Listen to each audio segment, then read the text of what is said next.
भगत जोत जपै निस्वासुर, एक बिना मन नैक नानै। पूरन प्रेम प्रतीत सजै, व्रत गोर मणि मठ भूल न मानै। तीरथ दान दया तप संजम, एक बिना न एक पछानै। पूरन जोत जगै घट में, तब खालस काहीं न खालस जानै। वह प्रगट्यो मर्द अगमड़ा, बड़ियाम अकेला। वाह वाह गोबिंद सिंह, आपे गुर चेला। परम सन्मान योग जुगो जुग अटल दसां पातशाहियां दी आत्मक जोत गुरगद्दी ते विराजमान जबर छतर तखत दे मालक जाहरा जहूर हाजरा हजूर बाणी दे बोहित नाम दे जहाज राजान राज पानान पान देवान देव उपमा महान। धन धन धन श्री गुरु ग्रंथ साहिब महाराज जी की परम पवित्र हजूरी अंदर सुभाईमान गुरु प्यारी साध संगत। वडभागी हो सतगुरु सच्चे पातशाह जी की बख्शिश कृपा मेहरान सदका सोदर दे सजे हुए दीवान की आप हाजरी पर रहे हो। खालसे का जन्म दिवस विसाखी, जिस दिन कलगीधर पातशाह सरबंस लानी अमृत दे दाते पंथ दे वाली धन गुरु गोबिंद सिंह महाराज जी ने 1699 की विसाखी में केसगढ़ साहब के पवित्र स्थान के उत्ते खालसा पंथ की सिरजना की। ये खालसे का सिरजना दिवस विसाखी समुचे विश्व के अंदर जिथे जिथे भी सिख संगत मौजूद हैं उत्थे बड़ी चढ़ती कला के अंदर और उत्साह के विच मनाया जाता है। गुरु ग्रंथ साहब महाराज जी की हजूरी के अंदर छत्र छाया हेठा नगर कीर्तन कटे जाते हैं। गुरु घर के अंदर भी सतगुरु महाराज जी की पावन बाणी के अखंड पाठ साहिब आरंभ हैं, जिन्हों का भोग कल विसाखी वाले दिन पएगा। उस तो बाद दीवाना की आरंभता होएगी। तो अज के कल 2 दिन आप जो ये विशेष इतिहासक ते पवित्र दिहाड़ा है, साडा अपना सिरजना दिवस है।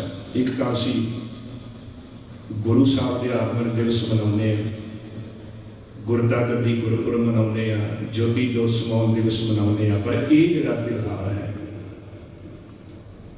ये मेरे ख्याल के अंदर शायद एक सिख कौम ऐसी है, एक खालसा पंथ ऐसा है जिहड़ा अपना सिरजना दिवस मनाता है।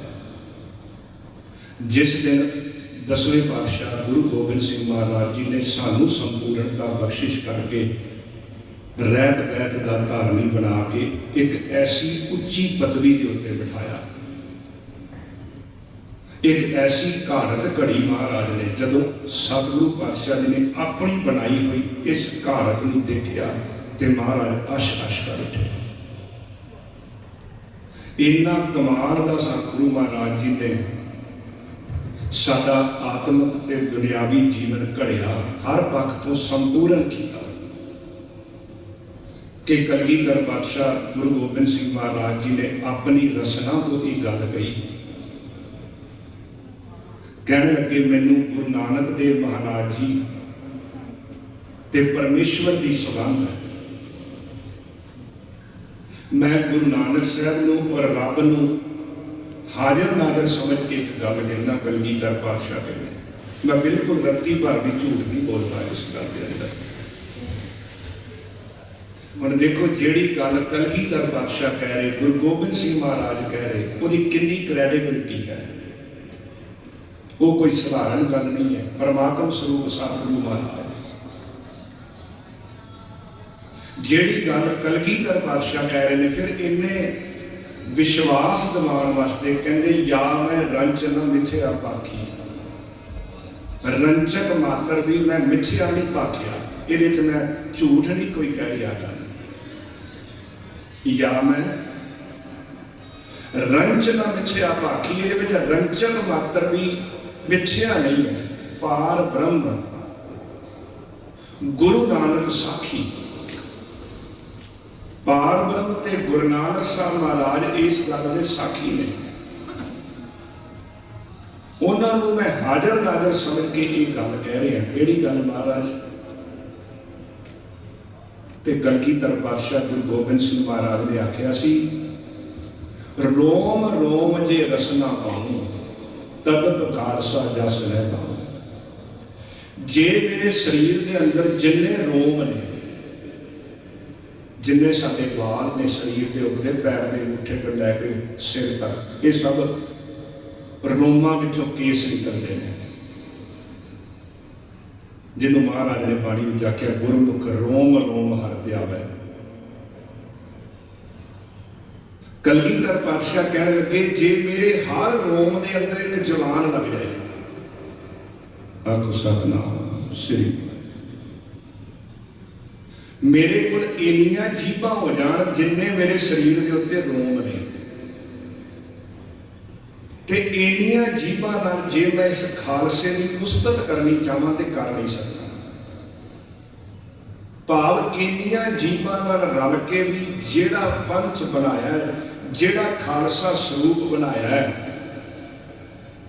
उसकी वडियाई नहीं की जा सकती। इत्थों तक महाराज ने कह दिता कि ये मेरा स्पैशल रूप है, मेरा खास रूप है।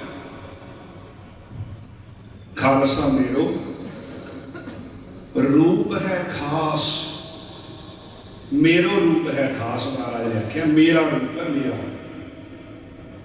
दो रूप महाराज ने आखे मेरे ने, एक गुरु ग्रंथ के रूप के अंदर, शब्द रूप के अंदर,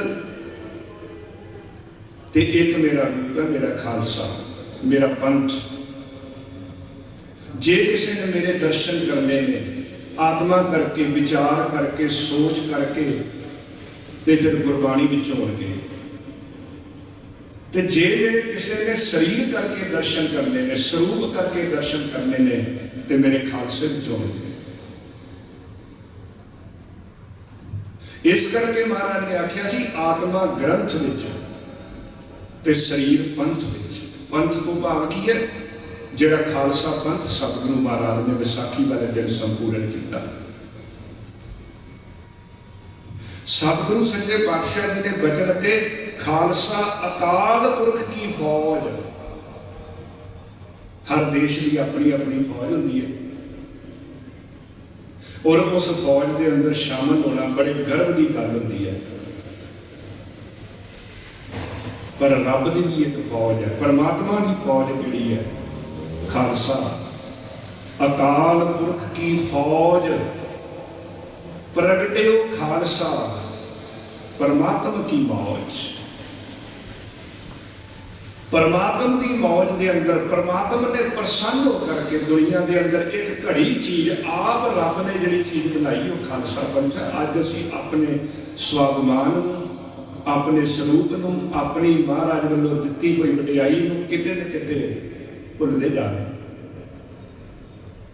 पर जिन्ना मान सतगुरु गुरु गोबिंद सिंह महाराज ने, कलगीधर पातशाह जी ने सानू बख्शिश किया। जदों गुरु गोबिंद सिंह महाराज मुक्तसर की अखीरली जंग तो बाद श्री दमदमा साहब साबो की तलवंडी पहुंचे, महाराज ने कमर कस्सा खोलिया।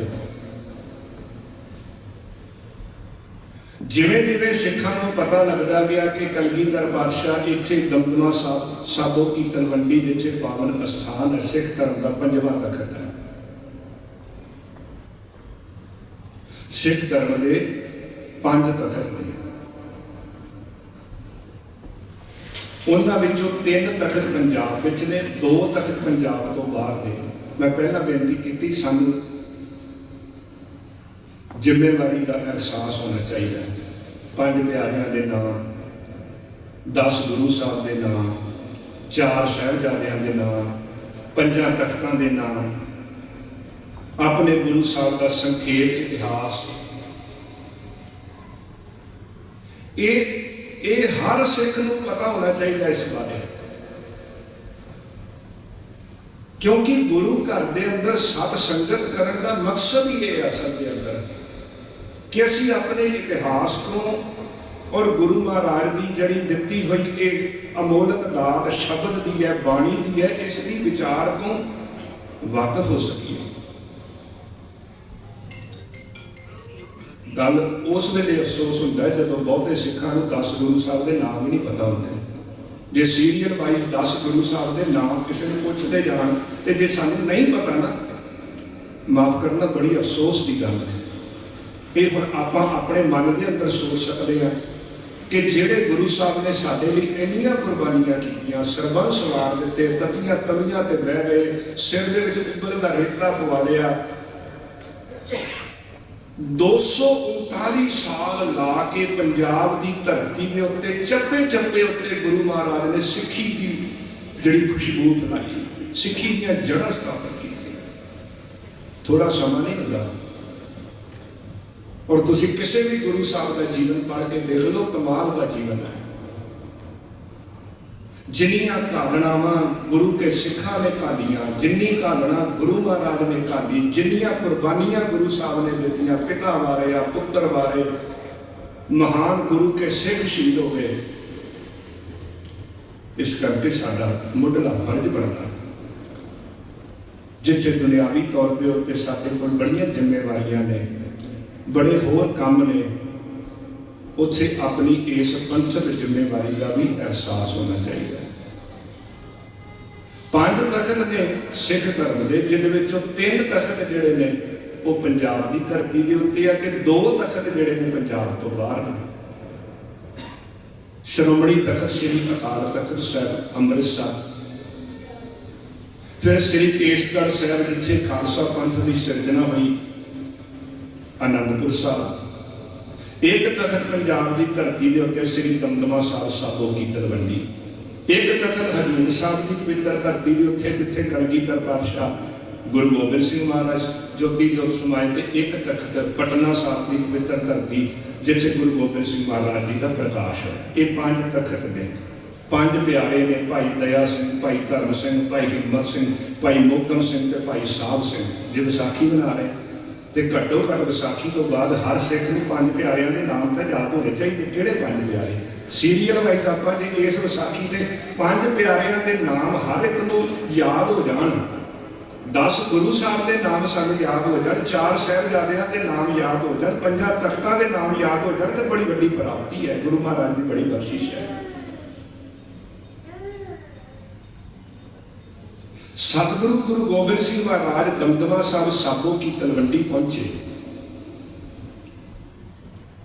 जिथे महाराज ने बड़ी देर तो कस्सा जरा कमर कस्सा सी खोलिया, ते जिथे जिथे सिख संगतां नूं पता लगता गया कि कलगीधर पातशाह जी इस पावन अस्थान के उत्ते आए ने, ते उत्थे चल के सतगुरु जी के दर्शन करने वास्ते सिख संगतां आईयां। जदों आनंदपुर साहब परिवार विछोड़ा होया सी सरसा नदी के कंढे, उस वेले सतगुरु महाराज जी के महल माता सुंदर कौर जी, भाई मणि सिंह जी, माता सहब कौर जी, ये सारे जिहड़े सी वो दिल्ली चले गए।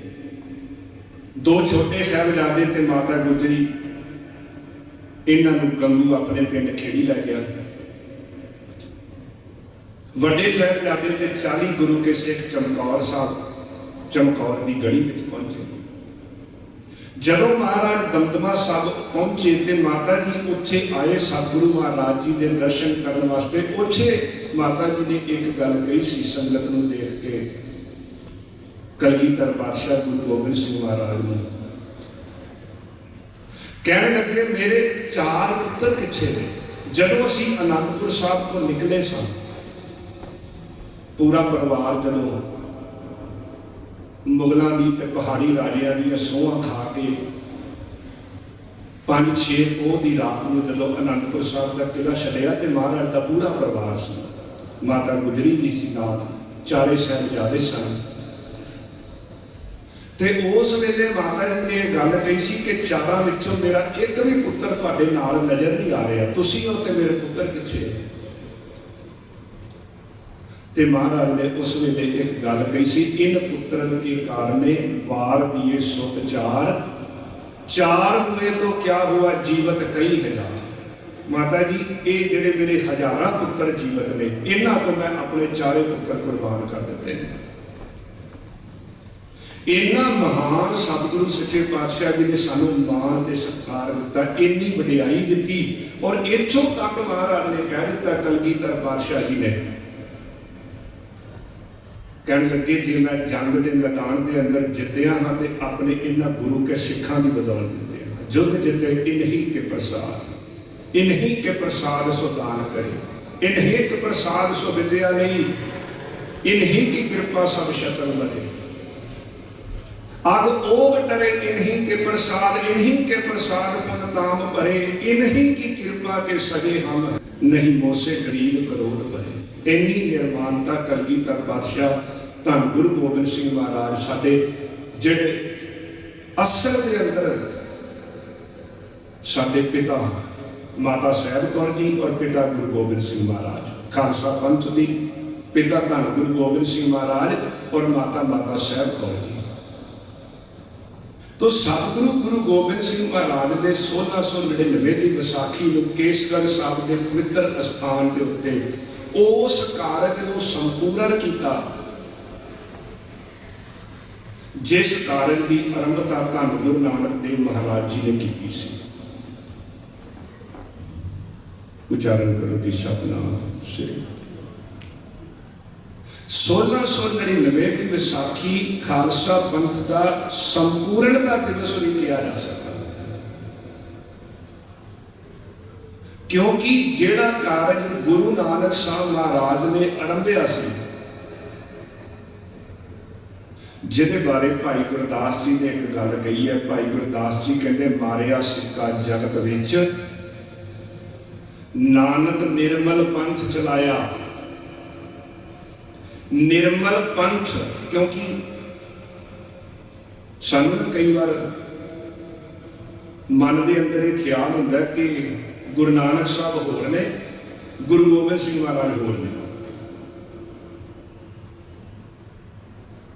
ये साडे मन का जिहड़ा ख्याल है ना, ये ठीक नहीं। भावें शरीर करके जामे 10 ने, पर गुरु सिखां दा इक्को ही है। जिहड़ी गुरु नानक साहब जी की जोत है, जदों गुरु नानक साहब महाराज ने शरीर त्यागया, ते शरीर त्यागण तो पहला गुरु नानक साहब महाराज ने आप अपने सामने भाई लहणा जी को बिठा के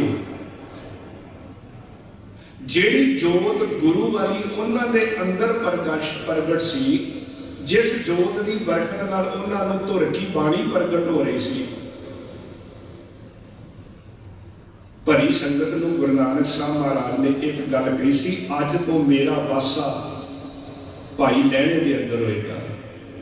अज तो गुरु वाली जोत दूजे पातशाह गुरु अंगद देव महाराज जी के अंदर सुभायमान कर दी है। सिर्फ शरीर विरसदा है, 10 जामियां के अंदर शरीर बदलते हैं पर जोत नहीं बदलती। गुरु नानक अंगद कर जाना, अंगद अमरदास पहचाना, अमरदास रामदास कहायो साधन दखा, मूड़ लखा नहीं पायो, भिन्न भिन्न सबहू कर जाना, एक रूप किन्हू पहचाना। जिन जाना तिन ही सिद्ध पाई, बिन जाने सिद्ध हाथ ना आई। गुरु साहब नूं वख वख करके नहीं सिख देखता। जिहड़ा गुरु नानक दा सिख है गुरु गोबिंद सिंह दा सिख है, जिहड़ा गुरु गोबिंद सिंह दा सिख है गुरु नानक दा सिख है।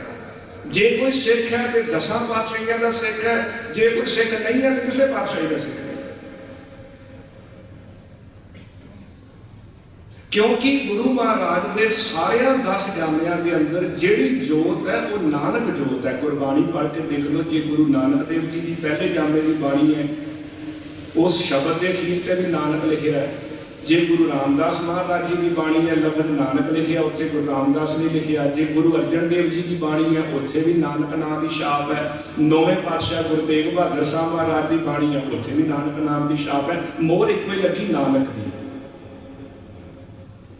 क्योंकि 10 जामे ने पर जोत एको ही है। जोत उहा जुगत साए सह काया फेर पलटिया। काया का अर्थ शरीर, शरीर बदलना। जदों 6वें पातशाह गुरु हरगोबिंद साहब महाराज तां गद्दी के उत्ते विराजमान होए ते भाई गुरदास जी ने लिखिया 5 प्याले 5 पीर, 6ठम पीर बैठा गुर भारी।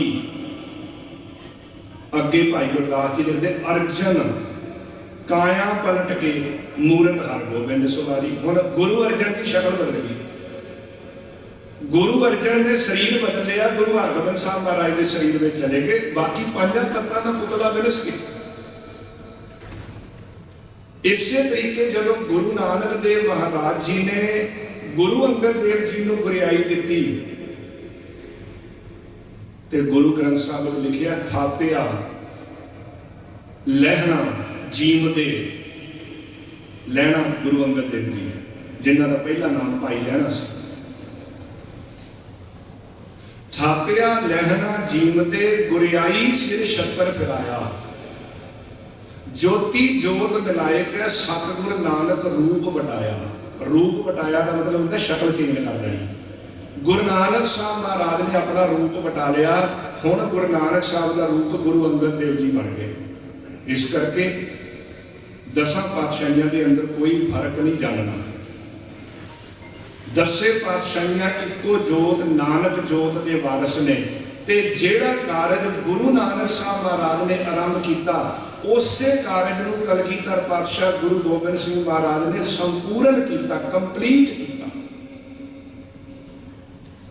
जेड़ा बी गुरु नानक साहब महाराज ने पाया धरती के अंदर, जिवें माली बी पाउंदा जमीन के अंदर, फिर पानी लाउंदा, खाद लाउंदा पाउंदा, फिर वो वड्डा हुंदा उगदा, फिर उन्हें फुल लगते, फिर उन्हें फल लगते। बी गुरु नानक साहब महाराज ने पाया तो फल गुरु गोबिंद सिंह महाराज जी के वेले तक लगा। पूरा हो गया खालसा पंथ। सिख नहीं सिंह, सिंह नहीं खालसा। ये सारे समय के नाल दिते हुए सतगुरु सच्चे पातशाह जी के नाम हैं। तो जेड़ा कारज गुरु नानक साहब महाराज ने आरंभ किया, गुरु नानक साहब महाराज ने उस वेले जदों संसार में आए सी, हुण एक दिन के अंदर तो एडा संत सिपाही सूरवीर योधा जिहड़ा उस वेले सब तो वड्डी हुकूमत के नाल टकरा सके, जिस दे अंदर ब्रह्म ज्ञानी वर्गी उच्ची आत्मक अवस्था होवे, जिहड़ा संत रूप होवे, वो एक जामे विच तां नहीं ना बन सकदा, उहनूं टाइम लगता। क्योंकि दुनिया का बहुत माड़ा हाल सी, लोकी बहुत ज्यादा कुराए पे हुए सन, लोकी मन करके बड़े कमजोर सन, भै भीत रहिंदे सन। जिन्हां दे मन की अवस्था ये सी, एक कवि लिखता काम हमारा तोलन तकड़ी, नंगी करद कभी नहीं पकड़ी, चिड़ी उड़े तो हम डर जाए, दुश्मन से कैसे लड़ पाए। इन्ना कमजोर हो चुका सी हिंदुस्तान का आवाम, हिंदुस्तान की जनता। जिहड़े इतिहास पढ़ते हैं, 712 तो शुरू हो गए मुगलों के हमले, ते जिस तरीके हिंदुस्तान के अंदर ਮੁਗਲਾਂ ਨੇ ਕਹਿਰੀ ਹਮਲੇ ਕੀਤੇ, ਇੱਥੋਂ ਦੇ ਮੰਦਰਾਂ ਦੀ ਲੁੱਟ ਕੀਤੀ, ਇੱਥੇ ਇੰਨੀ ਕਤਲੋ ਗਾਰਤ ਕੀਤੀ, ਇੰਨੇ ਜ਼ੁਲਮ ਕੀਤੇ, ਪਰ ਕਿਸੇ ਅੰਦਰ ਕੋਈ ਦਮ ਨਹੀਂ ਸੀ ਕਿ ਉਹਨਾਂ ਦੀ ਬਾਂਹ ਫੜ ਸਕੇ। ਸੋਮਨਾਥ ਦੇ ਮੰਦਰ ਦੀ ਲੁੱਟ ਬੜੀ ਮਸ਼ਹੂਰ ਹੈ, ਅੱਜ ਵੀ ਜਿਹਨੂੰ ਇਤਿਹਾਸ ਯਾਦ ਹੋਵੇ ਉਹਨੂੰ ਪਤਾ ਹੋਣਾ ਚਾਹੀਦਾ ਕਿਵੇਂ ਮੰਦਰਾਂ ਦੀਆਂ ਮੂਰਤੀਆਂ ਤੋੜ ਕੇ ਉਹਨਾਂ ਨੂੰ ਬੇਪਤ ਕਰਕੇ ਹਿੰਦੂਆਂ ਦੇ ਖੂਨ ਨਾਲ ਉਹ ਮੂਰਤੀਆਂ ਧੋਤੀਆਂ ਜਾਂਦੀਆਂ ਸੀ। ਦੁਨਿਆਵੀ ਤੌਰ ਦੇ ਉੱਤੇ ਔਰ ਮਾਨਸਿਕ ਤੌਰ ਦੇ ਉੱਤੇ ਲੋਕ ਬਿਲਕੁਲ ਆਪਣੇ ਅੰਦਰੋਂ ਜਿਹੜੀ ਹੈ ਅਣਖ ਤੇ ਗੈਰਤ ਗਵਾ ਚੁੱਕੇ ਸੀ।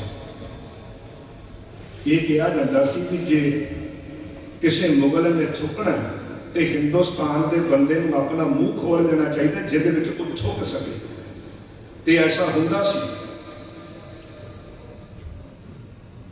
ਇਸ ਕਰਕੇ ਗੁਰੂ ਨਾਨਕ ਸਾਹਿਬ ਮਹਾਰਾਜ ਜੀ ਦੇ ਸਾਹਮਣੇ ਇੱਕ ਬਹੁਤ ਵੱਡੀ ਚੁਣੌਤੀ ਸੀ, ਇੱਕ ਬੜਾ ਵੱਡਾ ਚੈਲੰਜ ਸੀ, ਇੱਕ ਬੜਾ ਵੱਡਾ ਟਾਸਕ ਸੀ ਵੀ ਇਹਨਾਂ ਲੋਕਾਂ ਵਿੱਚੋਂ ਇੱਕ ਸ਼ਕਤੀਸ਼ਾਲੀ ਐਸੀ ਕੌਮ ਖੜੀ ਕਰਨੀ ਹੈ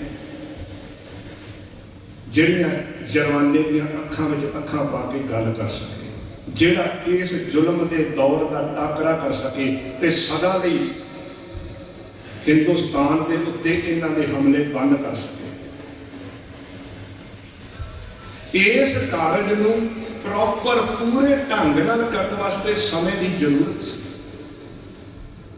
ਲੋਕਾਂ ਦੇ ਅੰਦਰ ਜਿਹੜੀ ਇੱਕ ਜਾਗਰੂਕਤਾ ਲਿਆਉਣ ਵਾਲੀ ਸੀ, ਜਿੱਦਾਂ ਆਪਾਂ ਕਹਿੰਦੇ ਹਿੰਦੁਸਤਾਨ ਦੀ ਆਜ਼ਾਦੀ 1947 ਵਿੱਚ ਮਿਲੀ,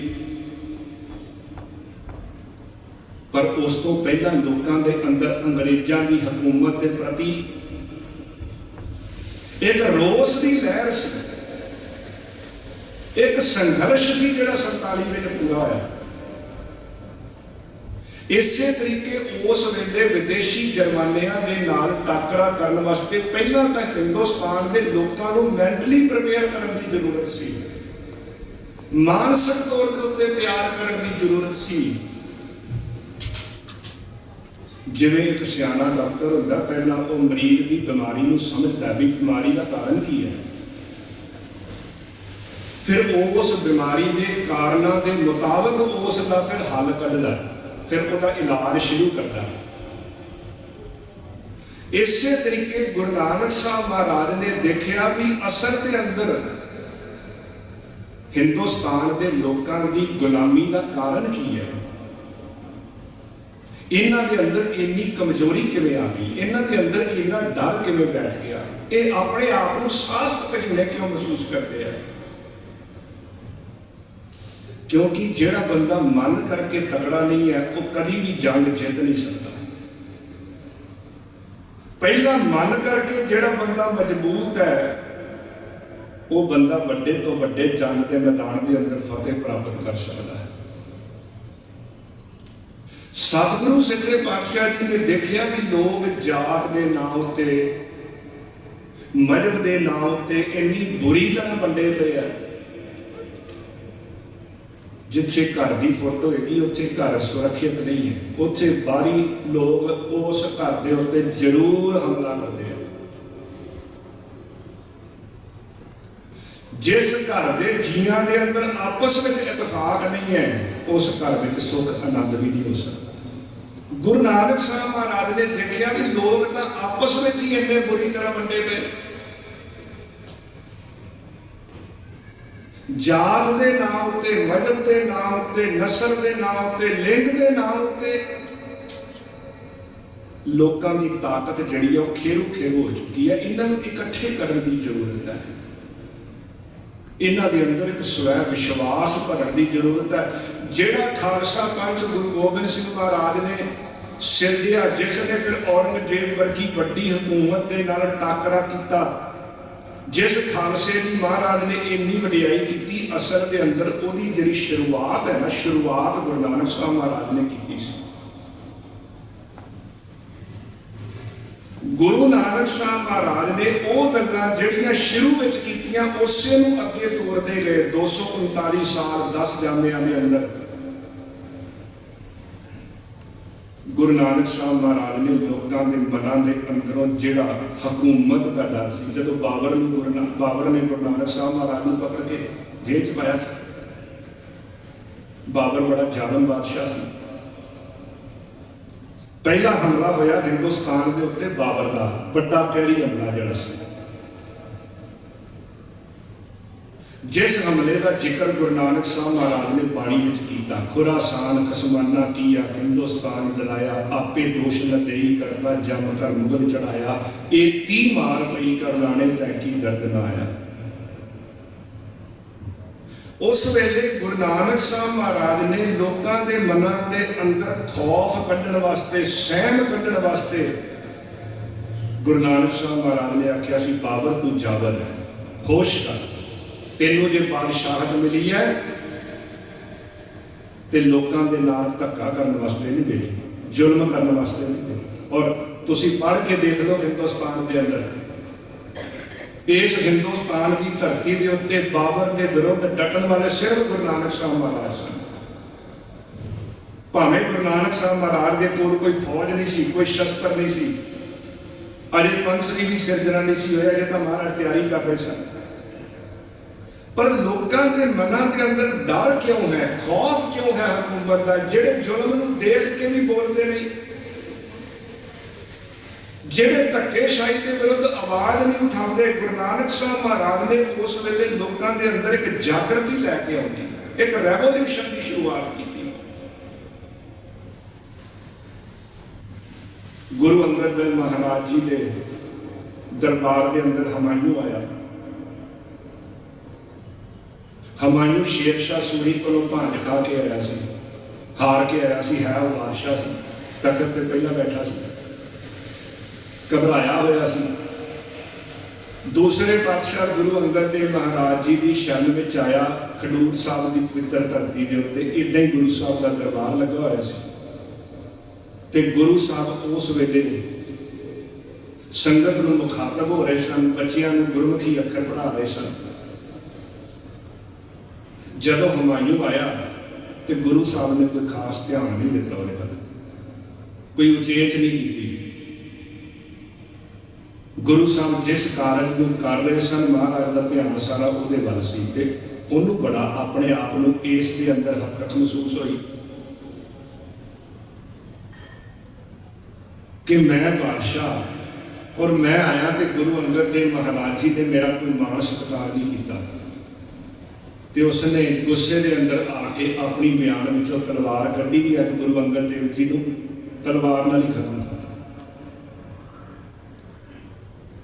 जदों उसने म्यान विचों तलवार कढ़ी तो गुरु अंगद देव महाराज जी का ध्यान उहदे वल गया तो महाराज ने आख्या सी, हुमायूं तेनों इस गल की रत्ती भर भी लज्जा नहीं आउंदी भी जिथे तेरी तलवार की जरूरत सी, जिथे तेन बहादुरी दिखानी चाहिए सी, उथे तो बहादुरी दिखाई नहीं। उथों का तू शिकस्त खा के आया तो इत्थे रब्बी बंदियां दे दरबार के अंदर, फकीरां दे दरबार में जाके तू अपनी बहादुरी दिखाना चाहता।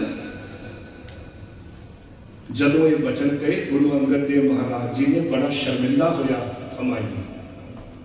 कहने तो भाव महाराज ने उस वेले तो ही, पहले जामे तो ही गुरु के सिखां दे मनां दे अंदर ये चीज पैदा करनी शुरू कर दी सी कि समा आउण दे उत्ते वड्डी जालम हुकूमत का किवें मुकाबला करना है। जे लोग वड्डे होए सन जात के नाम उत्ते, मजहब के नाम उत्ते, लिंग के नाम के उत्ते, इस्तरी जाति नाल किन्ना धक्का सी। हुण जिस समाज का अद्धा हिस्सा इस्तरी जात की जुत्ती मन के दुत्कारिया जाता होवे, जिन्हों जीवदी नूं चक के पति के नाल चिखा के साड़न की रथम होवे, उस समाज के अंदर ताकत कित्थों आ जाएगी। जिस समाज के अंदर ये कहा जाता होवे कि ढोर गवार शूदर पश नारी ये सब ताड़न के अधिकारी, ये सब ताड़न के अधिकारी ने, ये इस्तरी पशु के शूदर के समान है। इन्ना धक्का जिस समाज के अंदर, समाज के अद्धे हिस्से के उत्ते होना होवे ते ओह ताकत कित्थों फड़ लूगा। गुरु नानक साहब महाराज ने देखिया पहला आ बीमारी अपने समाज विचों कढो।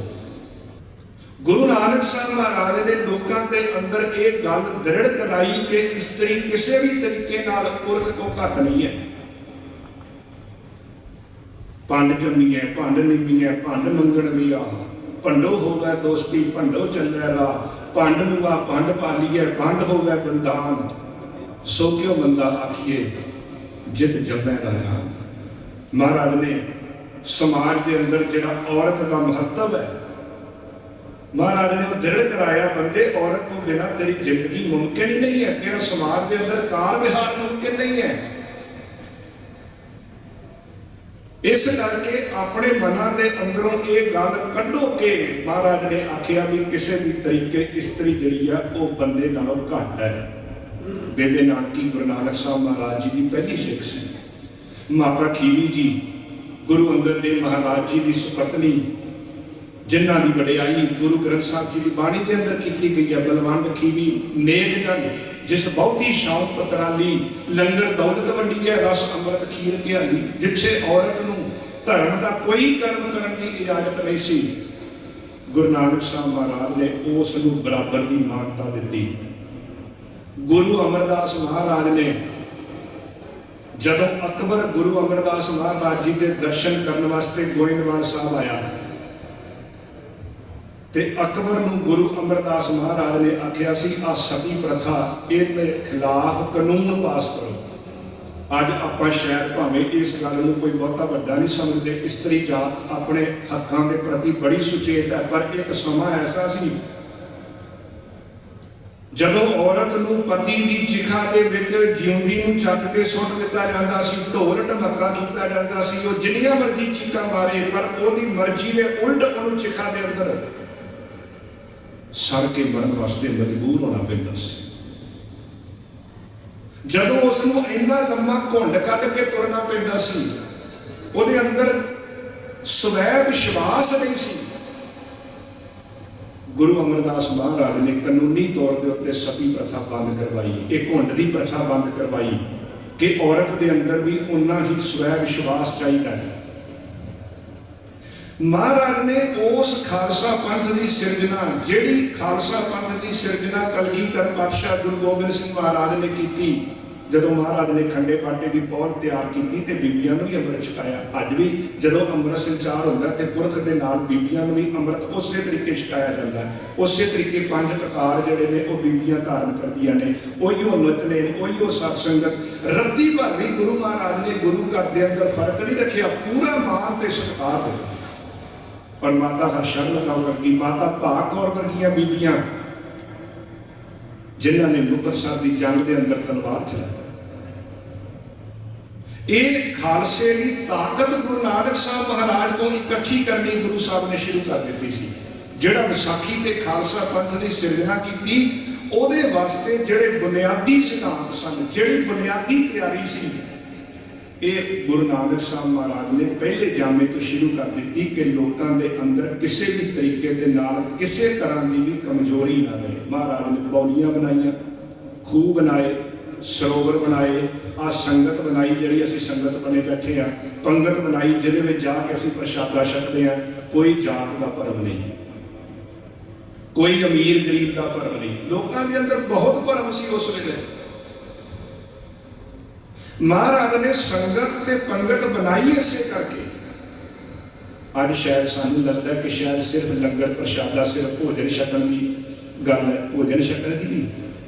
असल के अंदर जब पंगत के अंदर गुरु महाराज ने बिठाया तो उस वेले वो खालसा पंथ की सिरजना का मुढ़ सी, जिहड़ा महाराज ने इको बाटे में अमृत छकाया सबना, जिहदे अंदर महाराज ने कोई वितकरा नहीं किया। शुरुआत गुरु साहब ने पहला कर दी सी। महाराज ने पौड़ियां बनाई जिहड़े समय के उत्ते कई जाती नीवी जात वाले बंदे नूं खूह के उत्ते नहीं चढ़न दिता जाता। रात को गले में टल्ली पा के उसनूं लंघना पैंदा सी भी पता लग जाए कि नीवी जात का बंदा आ रहा है। जे कन्ना नाल किते रब की गल सुन लैंदा सी ते कन्ना में शीशा भोल के पा दिता जाता सी। जे जबान नाल रब की गल करता सी जबान वढ़ दी जाती सी। ते इहो जे बंदियां दे उत्ते फिर हुकूमत ही करनी है, फिर विदेशियों ने हमले ही करने हैं। जे आप ही इन्नी बुरी तरह आपस के अंदर वंडे हुए हैं, फिर इहो जे हिंदुस्तान के उत्ते कब्जा करना कोई बहुता औखा नहीं सी और बड़े सौखे ढंग के नाल काबज हो गए। पर गुरु साहब ने उस वेले एक क्रांति लैके आउंदी, जिहड़ी क्रांति का शिखर सी खालसा पंथ की सिरजना। तो ऐसे महान सतगुरु गुरु गोबिंद सिंह सच्चे पातशाह जी वालों जो खालसा पंथ की सिरजना दिवस की ਕੀਤਾ ਗਿਆ, ਸਿਰਜਣਾ ਕੀਤੀ, ਉਹ ਮਹਾਰਾਜ ਦਾ ਇੱਕ ਖਾਲਸਾ ਦਾ ਸਾਜਨਾ ਦਿਵਸ ਅਸੀਂ ਮਨਾ ਰਹੇ ਹਾਂ। ਫਤਿਹ ਬੁਲਾਓ। ਵਾਹਿਗੁਰੂ ਜੀ ਕਾ ਖਾਲਸਾ, ਵਾਹਿਗੁਰੂ ਜੀ ਕੀ ਫਤਿਹ।